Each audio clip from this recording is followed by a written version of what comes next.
ఎంతసేపు ఆనాటి ప్రభుత్వానికి తమ కుటుంబ సభ్యుల యొక్క ఉద్యోగాల గురించి మాత్రమే ధ్యాస తప్ప తెలంగాణ రాష్ట్రంలో ఉన్న నిరుద్యోగ యువకుల యొక్క విద్యార్థినుల యొక్క ఉద్యోగ అవకాశాల గురించి ఎన్నడూ ఆలోచన చేయలే.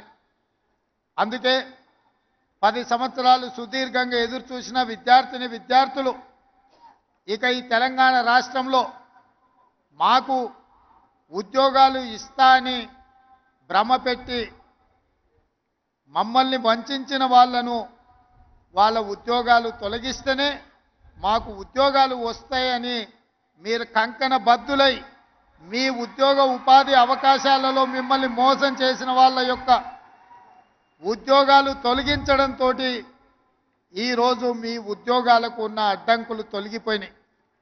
నేను ఒక్క మాట గుర్తు చేయదలుచుకున్న మా చెల్లెళ్ళందరికీ, ఆనాడు నిజామాబాదు జిల్లా ప్రజలు 2019 పార్లమెంట్ ఎన్నికలలో కల్వకుంట్ల కవిత గారిని అక్కడి ప్రజలు ఓడిస్తే కన్న తండ్రిగా కేసీఆర్కు దుఃఖం వచ్చింది.